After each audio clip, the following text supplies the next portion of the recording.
इक़्तिदार में आए, न कोई ओहदा मिला, लेकिन इसके बावजूद सियासत में उन्होंने साथी निहाल अहमद साहब को, उनके ख़यालात को और उनके मानने वालों की हिम्मत टूटी नहीं और उन्होंने मुसलसल मेहनत की। बड़ी शान से लोग दावा करते थे कि हम ये दोनों को कहीं से चुन के नहीं आने देंगे, लेकिन मैं ये मानती हूँ अगर आज ये मौका आया है कि मैं मुस्तकीम आपके सामने खड़े हैं और आप हमारा इस्तकबाल कर रहे हैं, तो इसके सच्चे हकदार साथी निहाल अहमद साहब के वर्कर, मालेगांव शहर के लोग और आप तमाम लोग जो हमको अपनी दुआओं में याद रखते हैं। सियासत में इक़्तिदार नहीं आता तो लोग अपनी पार्टियों को बदलते हैं, अपना सियासी ओहदा पाने के लिए नज़रियात को बदलते हैं, लेकिन अल्हम्दुलिल्लाह न हमने हमारा सियासी नज़रिया बदला, न निहाली सोच बदली और आप लोगों ने उसी तरह भरोसा किया। इक़्तिदार में भी आपने उसी तरह भरोसा किया साथी निहाल अहमद साहब का और आज भी आप लोग वो भरोसा कायम रखें। जो बुज़ुर्ग साथी निहाल अहमद साहब के साथ मौजूद थे और वो उनका काम किया करते थे, आज जो ये चादर उन्होंने मुझे पहनाई तो यकीनन वो चादर आज मेरे वालिद अगर होते तो उसी शफ़क़त के साथ पहनाए होते जो आज उनके साथियों ने पहनाई। अल्हम्दुलिल्लाह मालेगांव शहर में ये पहला मौका आया कि एक खातून बुनकर डिप्टी मेयर के ओहदे पर आई, वो सब आपका ही शुक्र है। आज ये मौका आया है कि सियासत में काम भी करना और लोगों को परेशानी से निकालना। आज से पहले जो कॉरपोरेशन के इलेक्शन होते थे उसमें ओहदेदार से ये उम्मीद लगाई जाती थी कि वो शहर में तामीर का काम करेंगे, विकास का काम करेंगे, लेकिन अब जब हम लोग मेयर और डिप्टी मेयर किसी ओहदे पर आए हैं तो हमारे साथ विकास के साथ साथ हमको शहर का तहफ़्फ़ुज़ ये जिम्मेदारी भी बढ़ गई है और यकीनन इस जिम्मेदारी को आपकी दुआओं के साथ हम पूरा करने की कोशिश करेंगे। मैं जब यहाँ आई तो राहिल हनीफ साहब अपनी तकरीर कर रहे थे, वो कह रहे थे कॉरपोरेशन की स्कूलों का निज़ाम बहुत ख़राब हो गया है। तो जो पहली महासभा है जो हमने वादा किया था कि जन्म दाखिले में फंसे हुए लोगों को बचाने की कोशिश करेंगे, वो पहला काम हम महासभा में कर रहे हैं। उसके साथ ही जो 3400 दाखिले हैं जो रद्द हो गए हैं, आज जिनके दाखिले रद्द हो गए हैं उसका मुस्तकबिल जो है वो खतरे में है। वो बच्चे जिस स्कूल में जा रहे हैं या जाने वाले हैं तो बिना जन्म दाखिले के न पढ़ पाएंगे न उनका एडमिशन हो पाएगा। इसके लिए भी एक विषय रखा गया है जिसमें उनके नए जन्म दाखिले बनाने की कोशिश होगी। उसके साथ साथ जो प्राइमरी स्कूल है मालेगांव शहर में है और वहाँ पर गुंडागर्दी नशे के अड्डे बन गए हैं, इसलिए उसकी हिफाजत करने के लिए और मालेगांव शहर की जगह जगह जहाँ चौक चौराहे हैं वहाँ पर सीसीटीवी कैमरे लगाकर ताकि औरतों की बच्चों की गुनहगारी से हिफाजत हो सके, ये विषय भी इस मालेगांव शहर की पहली महासभा में कॉरपोरेशन की हो रहा है। उसके साथ साथ मालेगांव शहर जो है वो मजदूरों का शहर है, यहाँ माली तौर पे बहुत मुस्तहकम लोग नहीं रहते। जब कोई वबा फैलती है तो सरकारी दवाखाने में जाते हैं, अगर डिलीवरी का वक्त आता है तो सरकारी दवाखाने में जाते हैं, सिजेरियन का वक्त आता है तो सरकारी दवाखाने में जाते हैं। लेकिन अफसोस ये है कि ना हमारे यहाँ सही से एक्सरे होता है, ना सही से सोनोग्राफी होती है,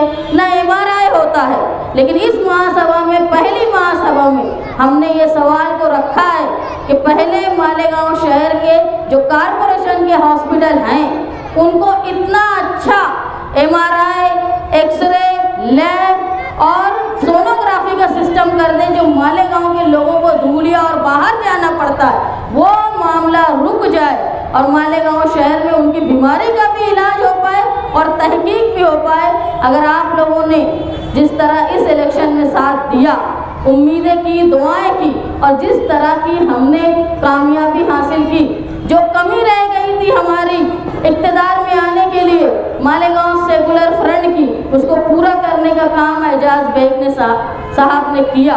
मैं उनकी भी मशकूर हूँ, क्योंकि ये जो इलेक्शन हुआ इसमें 3 सीटें कम पड़ रही थी, लेकिन जो फिरका परस्त एक घमंड में थे कि वो भगवा झंडा मालेगांव में लहराएंगे, और वो घमंड किनकी वजह से था ये मुझे ज़्यादा बताने की ज़रूरत नहीं है, शहर ने देखा है अपनी आंखों से। उसको वो घमंड को तोड़ने का काम एजाज बेग साहब ने किया।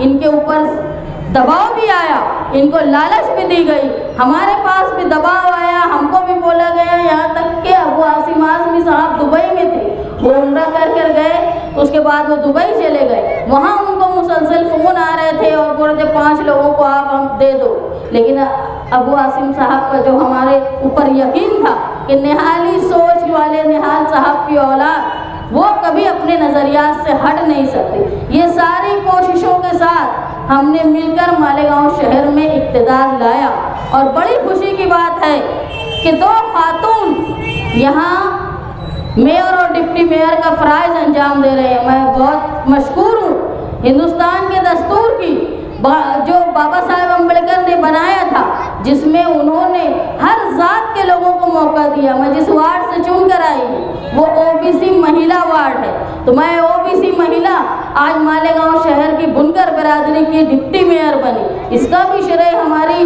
कॉन्स्टिट्यूशन को जाता है। जिस तरह ज़रूरी है कि अगर हम हिंदुस्तान में रहते हैं तो हमारे नज़रियात, हमारी सोच गांधी को मानने की है। जहां हम हिंदुस्तान में हिंदुस्तान और पाकिस्तान अलग हुआ, तो हम जितने लोग हिंदुस्तान छोड़कर मुसलमान गए, उससे ज़्यादा मुसलमान हिंदुस्तान में रहे, क्योंकि हमने बाबा साहेब अम्बेडकर के तो कॉन्स्टिट्यूशन को, दस्तूर को माना।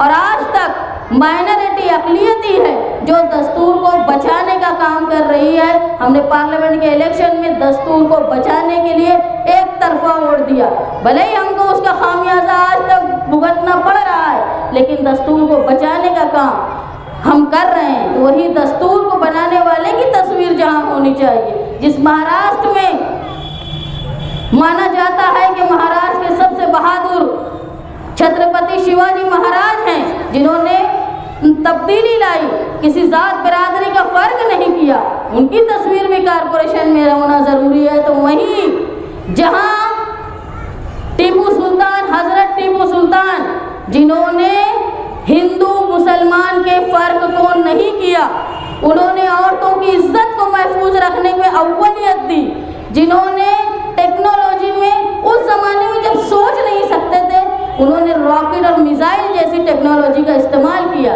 जहां तिब्बी मदद के लिए एक बादशाह, एक सुल्तान अपने सिपाही के जख्मों को खुद सीता था, तो उसकी अफजलियत आप देखो, उसकी सोच आप देखो। जो अपने सिपाही के जख्मों को सीता था, प्लास्टिक सर्जरी का जिन्होंने काम किया, जहां मस्जिदों की हिफाजत की वहां मंदिरों की भी हिफाजत की, जहां मुसलमानों का सोचा वहां हिंदुओं का भी सोचा, जिन्होंने तालीम को आगे बढ़ाने के लिए कोशिश की, वहां टीपू सुल्तान, हज़रत टीपू सुल्तान की तस्वीर भी इंशाअल्लाह हमारी ऑफिस में आज रिपेयरिंग के बाद लगेगी।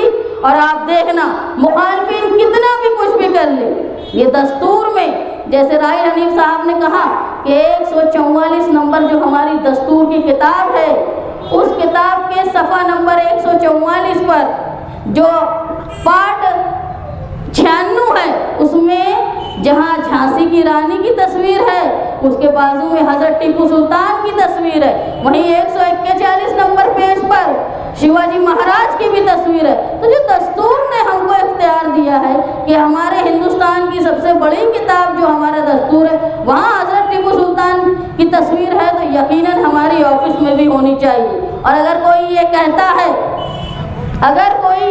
है कि ये बीते वक्त की बात है, टीपू सुल्तान को ख़त्म हुए बहुत वक्त हो गया, अरे फ़िरौन को भी ख़त्म हुए बहुत वक्त हो गया, लेकिन आज भी हम इबरत हासिल करते हैं फ़िरौन से, फ़िरौन की डांट से। तो जिन्होंने अच्छे काम किए हैं उनको भी याद रखना। जो कौम अपने माजी को भूल जाती है वो कभी अपना अच्छा मुस्तकबिल नहीं बना सकती। इसलिए यकीनन जहां हमने हमारे अच्छे काम करने वाले राजाओं को, बादशाहों को, सुल्तानों को याद करेंगे तो हमारी तारीख, हमारे जो असलाफ ने हमको सिखाया है, ये जिस तरह का प्रोपेगेंडा होता है, सिर्फ नाम कोई बादशाह का मुसलमान है तो उसके ऊपर झूठे इल्ज़ाम, उसको बदकार, उसको सानी, वो हिंदुओं पे जुल्म करता था, ये बोलने लगते।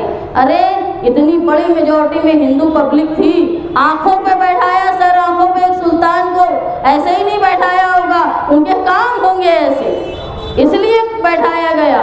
तो यकीनन जहां हमको मालेगांव शहर में तरक्की का काम करना है, वहाँ तहफ़्फ़ुज़ का भी काम करना है, उसके साथ साथ बुनकर होने के नाते, मुसलमान होने के नाते हमको हमारी तारीख को ज़िंदा रखना है, ताकि आने वाली नस्ल को मालूम पड़े कि जो गोदी मीडिया झूठ का पुलंदा बनाई है, वो आने वाली नस्लें उसको सच न समझे। इसलिए सच हमारा हमको बताना आने वाली नस्ल को ये बहुत ज़रूरी है। प्राइमरी स्कूलों के निज़ाम में आज आप देखेंगे मुस्तकीम डिग्निटी ने कहा कि इंशाअल्लाह हम ऐसी मॉडल स्कूल, पूरे शहर के स्कूलों को तो तब्दील नहीं कर सकते, लेकिन इलाकों में ऐसी प्राइमरी मॉडल स्कूल बनाने का इरादा हम लोगों ने किया है मालेगांव सेकुलर फ्रंट और हमारे साथी के साथ, कि हम ऐसी मॉडल स्कूल बनाएंगे कि लोग ये सोचने पर एक बार ज़रूर मजबूर होंगे कि यहाँ एडमिशन किया जाए कि प्राइवेट स्कूल में किया जाए। आज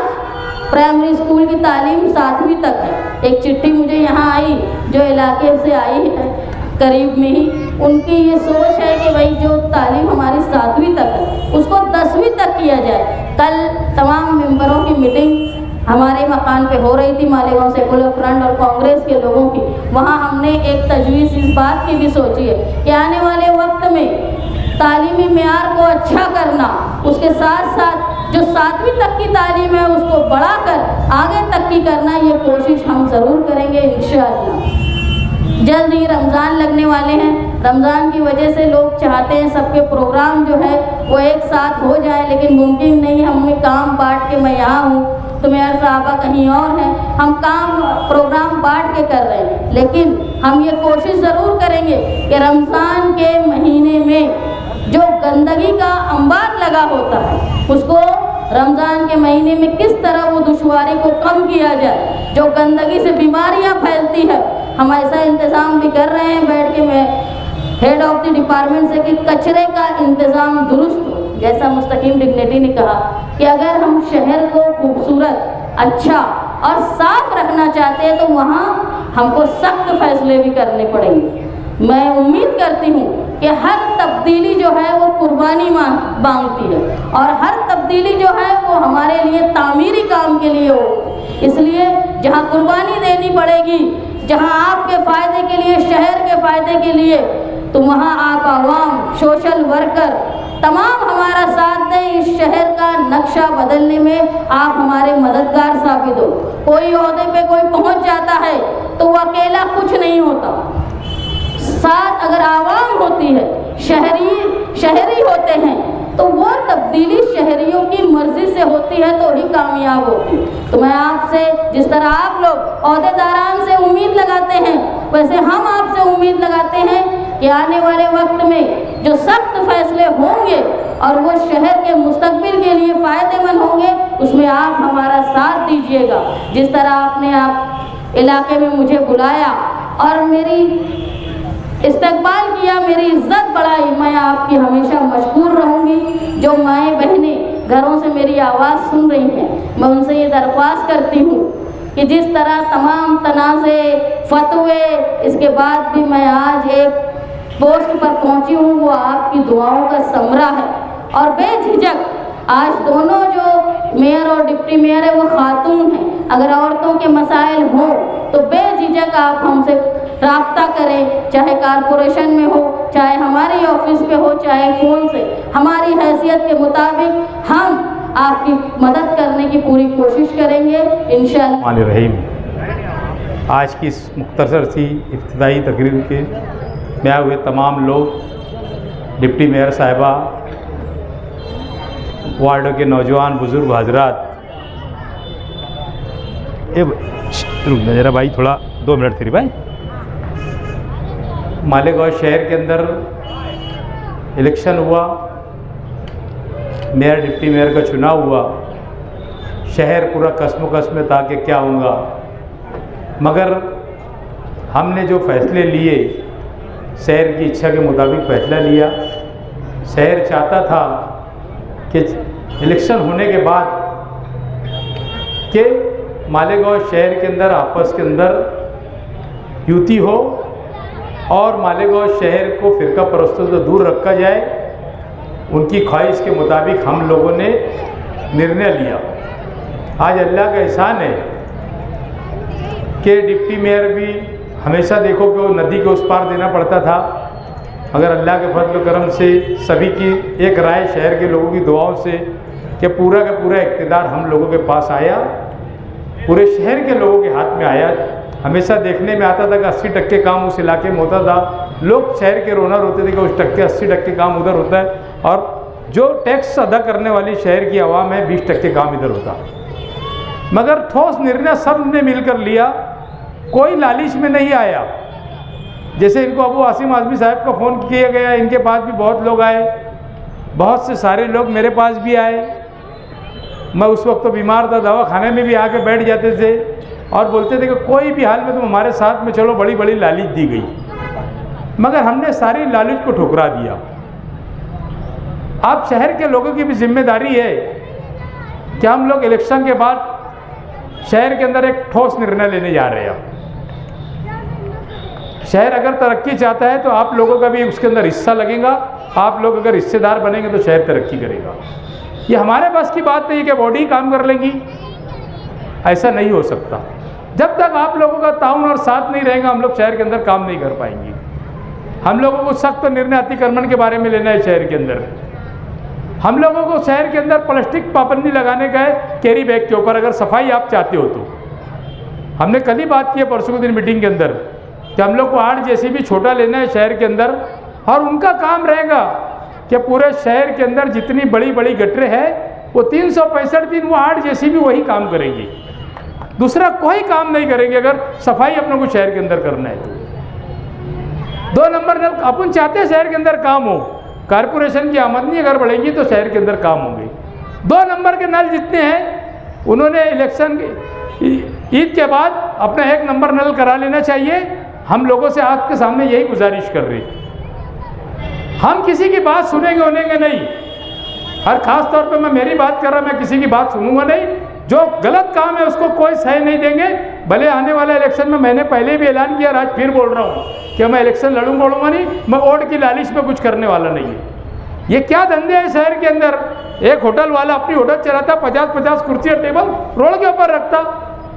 ये शहर के तुम्हारे अपने बच्चों का मुस्तकबिल ये खतरे के अंदर है। वाईफाई चालू करते हैं, 4-4, 6-6 घंटा बैठे रहते लोग वहाँ पर, बंद गाड़ियाँ लोग रोड के ऊपर लगाते। शहर के लोगों को हमारे साथ में निर्णय लेना पड़ेगा जब ये शहर के अंदर सुधार आएगा। हम ईद के बाद एकदम सब मिल के पूरी बॉडी कड़क निर्णय लेने वाली है। हर चीज़ के अंदर जो लोगों के हित के अंदर होगा, 4 लोग का नुकसान होगा, 96 लोग खुश होंगे, हम उसके अंदर खुशी में शामिल होंगे। भले हम लोगों को शहर के अंदर कुछ भी बोले, उसके बारे में हमें कुछ भी बोला जाए, मगर अतिक्रमण के बारे में हम किसको माफ़ नहीं करेंगे। बिल्कुल एकदम रोड साफ तो साफ। हम कड़क निर्णय मैं खुद लेने वाला है। अगर हमारे कुछ लोग इसके बारे में हम खिलाफ पे रहेंगे तो मैं बोल दूंगा, मेरा नाम बोल देना कि वो नहीं मानता। बाकी अतिक्रमण के बारे में भी आप अपना अपना शॉपिंग सेंटर अपनी खुद की है, उसके बाद तुम दुकान लगाते, उसके बाद दुकान के बाद आके गिरे खड़े होता, उसका दोस्त आता उससे बात करता। बड़े कब्रिस्तान के बाद चलो यही हाल है। कई टाइम उनको समझाया गया ऑटो कंसल्ट वालों को कि 1 लाइन लगाया करो, 3 लाइन लगाते, उसके बाद जूनी जो उनकी गाड़ी बंद पड़े गाड़ी रोड के उस बाजू लगा के रखते जो सलसल भर से पड़ी है। तो ये कि हमारी जिम्मेदारी है, शहर के लोगों की जिम्मेदारी नहीं है कि मैं पूछता हूँ। इसीलिए हम लोग आप लोगों को, ये बॉडी के लोगों ने तुम्हारी ख्वाहिश के मुताबिक, इच्छा के मुताबिक शहर के लोगों ने ये बॉडी तश्कील दी। आप लोग चाहते थे कि शहर के लोग शुद्ध बॉडी बनाए जाए, गांव के इस रोड के इस तरफ, नदी के इस पार की बॉडी बने। अल्लाह ने तुम्हारी बात को सुना, मगर फैसला लेने के लिए तुम हमारे साथ में रहना चाहिए, कड़क निर्णय लेना चाहिए। शहर बढ़ रहा है, तालीम के ऊपर हम काम करेंगे, हर चीज़ के ऊपर ये बॉडी काम करेंगी, मगर आवक रहेंगी तो जावक रहेंगी। हर आदमी चाहता है कि भाई मेरे वार्ड के अंदर काम होए, मेरा गली मोहल्ला अच्छा रहे। 100% कोई कारपोरेटर काम नहीं कर पाता, मगर आप लोग शहर के लोग ताउन करेंगे तो हम 100% भी काम करने के लिए तैयार है। आप देखेंगे मैंने मेरे वार्ड के अंदर गवर्नमेंट से फंड लाकर पूरा काम किया, मैंने 100% काम किया। आज भी काम चालू है, जमीला मस्जिद की तरफ आप आखिरी काम चालू है, मुकर्रम मस्जिद के एरिया में काम चालू है, मेरे घर के बाजू वाला रोड चालू है उधर बाजू में, ये आखिरी काम चालू। मैंने 100% काम किया। काम ऐसा किया कि मैंने गवर्नमेंट से पैसा लाया था। कारपोरेशन कितना फंड देती है? कारपोरेटर को 20 लाख रुपये देती, 1 साल के अंदर 1 करोड़ रुपये का काम होता। मैंने 8 साल के अंदर 27 करोड़ रुपये के काम किया। 7 करोड़ रुपये का मैं हॉस्पिटल बनाने के लिए जा रहा हूँ। मौलाना अब्दुल अहद अजहरी साहब के नाम से 50 लाख रुपए की लाइब्रेरी जब उनका इंतकाल हुआ तो मैंने वादा किया था। तो सारी शहर के अंदर आप लोग चाहते हैं काम हो, मगर हम काम के साथ आप लोगों को एकदम आज ऐलान करना चाहते हैं कि ईद के बाद मालेगांव सेकुलर फ्रंट ने जो वादे किए थे, हम उन वादों पर काम करने की तरफ पहली ही जनरल बोर्ड की मीटिंग में शुरू कर रहे हैं। जो एतमाद और यकीन इस शहर ने मालेगांव सेकुलर फ्रंट पर किया, हम वो एतमाद और यकीन के साथ काम करने की पूरी कोशिश कर रहे हैं और इंशाअल्लाह रिजल्ट भी मालेगांव शहर के सामने रहेगा। हम इस शहर में ये भी देखें कि तामीर और तरक्की की बात तो हुई, मगर तामीर और तरक्की पर अमली तौर पर कोई काम नहीं हुआ। आज की इस मीटिंग में मैं किसी पर तनकीद करना नहीं चाहता, मगर मालेगांव शहर में तामीर और तरक्की के साथ साथ इस शहर को तहफ़्फ़ुज़ देने का काम हम कारपोरेशन के ज़रिए ज़रूर करेंगे।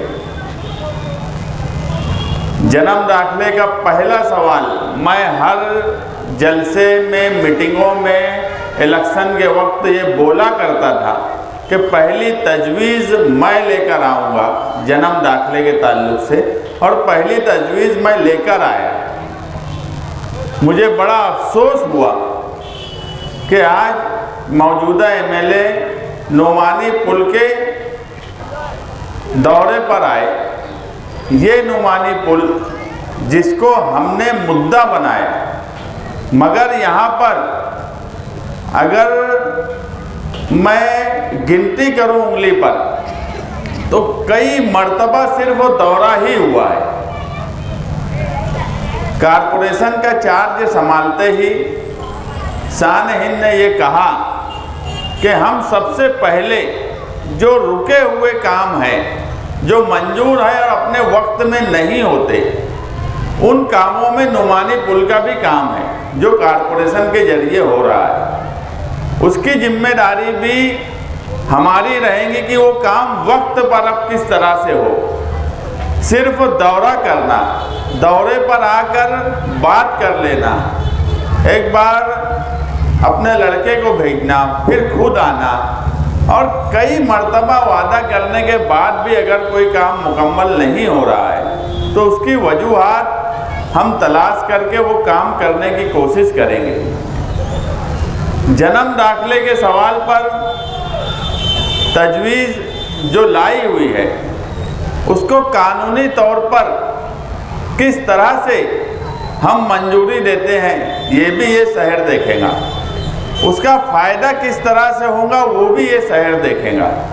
मगर ये अफसोस होता है कि जो काम नहीं करते, जिन्हें काम करने का सलीका नहीं है, जिन्हें काम करने का तरीका नहीं है, वो आज ये बोल रहे हैं कि कारपोरेशन महासभा में ये तजवीज़ लाने का कोई मतलब ही नहीं है।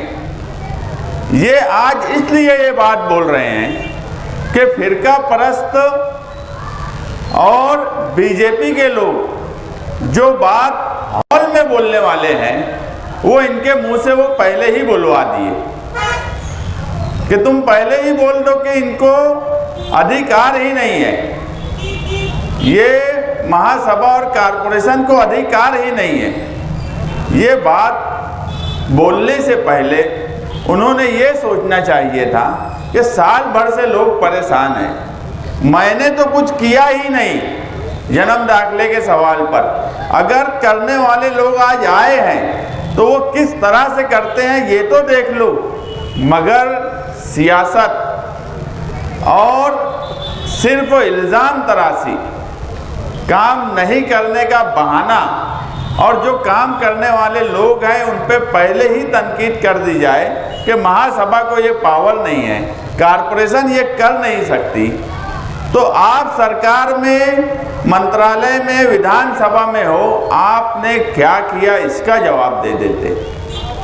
ये बात बोलने का मतलब इस इस्तिकबालिया प्रोग्राम में मेरा कतई नहीं था, मगर यहाँ आने से पहले जब मैं उनकी यूट्यूब पर बात सुना तो मुझे बड़ा अफसोस हुआ कि ये इंसान जो मालेगांव शहरियान को फिरका परस्तों से कभी बचा नहीं सके, कभी उनकी मदद नहीं कर सके, जिनके साथ नाइंसाफ़ी हुई है, जिनके साथ जुल्म हुआ है, उनके लिए कोई कोशिश नहीं कर सके, लोग जेल में बंद हैं, उनके लिए आज तक कोई कोशिश नहीं की। और जब कोई काम करने की तरफ जा रहा है तो उसका काम, मैं हमेशा बोलता हूँ कि सिर्फ एक ही मकसद कि मैं नहीं कर पाऊँ तो इन लोग का भी भंडा दूँ, ये मकसद से वो सियासत करते हैं कि मैं नहीं कर पाऊँ तो इन लोग का भंडा दूँ, हर वक्त यही सियासत। ये नुमानी पुल जो आज पिल्लर जिसके खड़े हैं, यकीन मानना यहाँ भी जिम्मेदार लोग बैठे होंगे, ये पुल कब का बन चुका होता। मैं जिस तरीके से वो पुल का मुद्दा उठाया था उस वक्त के मौसम पुल, सांडवे पुल, अगर ये पुल बन सकता है, बजट में इसको 100 करोड़ के बजट में लिया जा सकता है, तो नुमानी पुल को क्यों नहीं लिया जा सकता। अगर ये पुल का बजट है और नुमानी पुल नहीं बनेगा तो हम इसको नहीं बनने देंगे।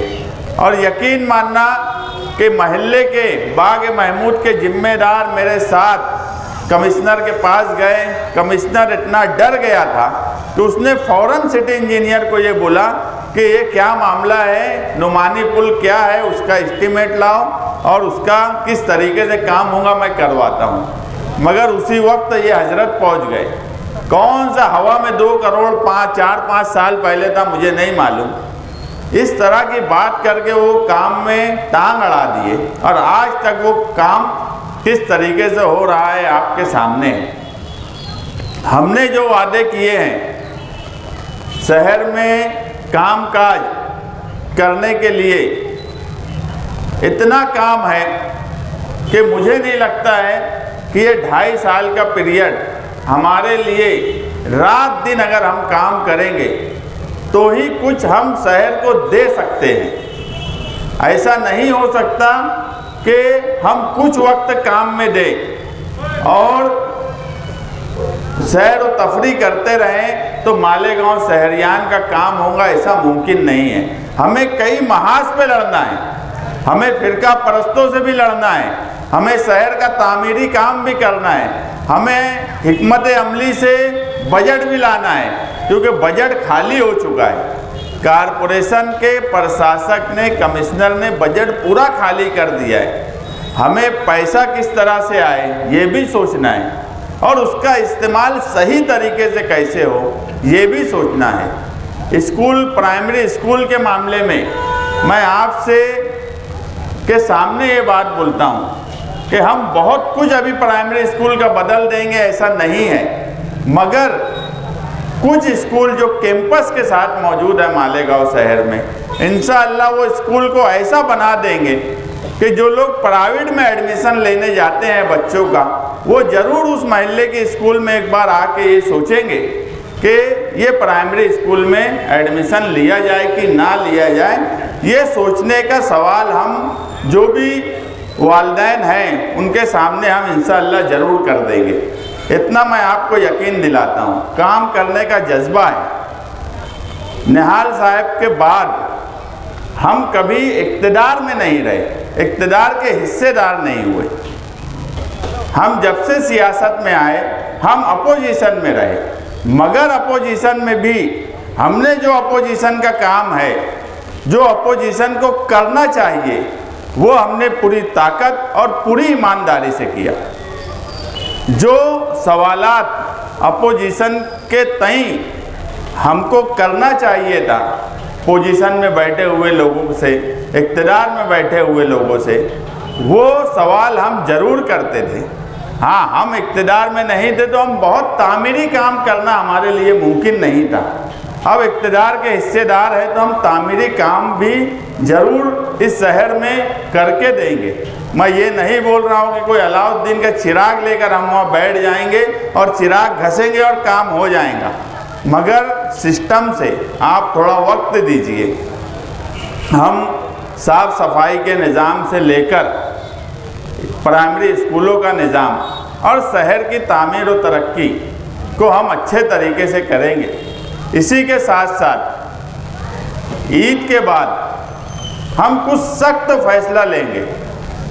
मैं ये बात बार बार इसलिए बोलता हूँ कि ये मुझ पे भी रहे कि सख्त फैसला अगर लेने की बात बोल रहा हूँ तो मैं भी उस पर कायम रहूँ। जो फैसला इससे पहले नहीं लिए गए, हो सकता है यहाँ बैठे हुए लोगों को भी, कुछ लोगों के लिए वो तकलीफ दे फैसला ज़रूर हो सकता है, मगर अगर मुस्तकबिल में हमें इस शहर को शहर रहने देना है, हम यहाँ इंसानों की तरह रह सके, तो कुछ तकलीफ हो सकती है कि हमारे अपनों को भी हो जाए।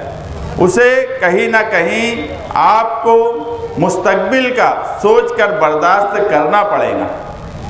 ये मुमकिन नहीं है कि कोई शहर को सही करने के लिए हर आदमी बोलता है कि अतिक्रमण है, अतिक्रमण से परेशानी है, मगर वो परेशानी का हल वो खुद नहीं निकालना चाहता। तो अगर कुछ सख्त फैसले होंगे तो मुझे यकीन है कि आप लोगों का साथ हमारे साथ होगा। हो सकता है वक्ती तौर पे आप लोगों को तकलीफ़ हो, मगर उन तकलीफ़ को आपको बर्दाश्त करना होगा। आज जो शहर के हालात हैं, आज जिस तरीके से शहरियान अपनी ज़िंदगी गुजार रहे हैं, सही बात यह है कि ये एक अच्छे शहर में इस तरह से मुस्तकबिल में रहा नहीं जा सकता। हमें रास्ते से लेकर हमें धूल मट्टी और पॉल्यूशन हर चीज़ के बारे में सोचना होगा, और सिर्फ हम कारपोरेशन में बैठ के ये सब काम कर लेंगे ऐसा मुमकिन नहीं है। जब तक शहरियान का साथ नहीं मिलेगा, उन फैसलों को वो मुस्बित अंदाज में नहीं लेंगे, तो कहीं ना कहीं हमारे लिए दुश्वारी खड़ी होगी। इसलिए आप लोगों का भी साथ चाहिए। आप लोगों ने जिस उम्मीद और एतमाद के साथ मालेगांव सेकुलर फ्रंट को इक़्तिदार दिया है, हम उस एतमाद को हर हाल में आपके एतमाद और यकीन को कारपोरेशन में हम काम करके बताएंगे। और जो लोग ये बोलते हैं हम निहाली सोच के लोग हैं, हम फ़िरका परस्तों से भी लड़ेंगे, हम तामीर और तरक्की भी करेंगे। अगर टीपू सुल्तान की तस्वीर लग गई तो उस पर इतना वाविला मचाकर अगर डराने की कोशिश कोई करेगा तो ये पूरा शहर जानता है, और ख़ास तौर से किला इस्लामाबाद और यहाँ पर जो निहाल साहब के साथ रहने वाले पुराने लोग हैं, वो खुद भी जानते हैं हमारा मिजाज क्या है। हम कोई गलत काम नहीं करेंगे, मगर कोई ज़ोर ज़बरदस्ती, कोई अपनी ताकत के बलबूते पर हमारे लोगों का, जो टीपू सुल्तान जैसे लोगों का नाम ये 10-15 सालों में उनको विलन बनाने का काम किया गया।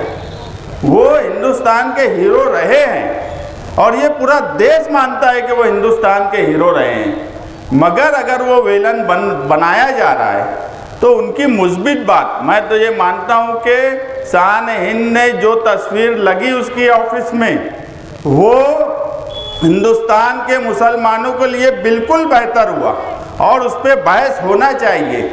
आप देखेंगे यहाँ से लेकर दिल्ली तक हर रियासत में उस पर अगर बहस हो रही है तो टीपू सुल्तान क्या थे, ये कम से कम लोगों के सामने बात आ रही है। जो आज एक उनकी बात ही यहीं नुमानी पुल पे मुफ्ती साहब बोलने लगे कि टीपू सुल्तान गुजरा हुआ वक्त था, बात गुजरे हुए वक्त की नहीं है, वो क्या थे उस पर बात होना चाहिए। तस्वीर लगाया कोई गलत काम नहीं हुआ, उसकी हिमायत करने के बजाय फिरका परस्तों की ज़ुबानी बोलना, हर ऐसी बात करना जिससे फिरका परस्तों को मदद मिले, ये इस शहर में कब तक होगा। जिन्हें खुद काम नहीं करना आता वो कम से कम हमें काम करना ना सिखाए। हमें किस तरीके से काम करना है ये हमको कोई ज़रूरत नहीं है कि हम उनसे सीखें। हाँ, अगर उन्हें काम करना आता होता, अगर उन्होंने जन्म दाखिले में एक जन्म दाखिले वाले का काम किए होते, एक वाहिद फर्द एक खातून का काम किए होते, तो मैं उनकी बात सुना होता। जिन्होंने कभी कोई काम ना किया हो वो हमें सलाह ना दे तो बेहतर है। आप लोग यकीन रखिए इंशाअल्लाह हम हर तरीके से जहाँ पर मुसलमानों की तहफ़्फ़ुज़ की बात होगी वहाँ भी हम खड़े हैं और इस शहर को तामीर और तरक्की करने के लिए हम पूरी ताकत और ईमानदारी से काम करेंगे। शुक्रिया।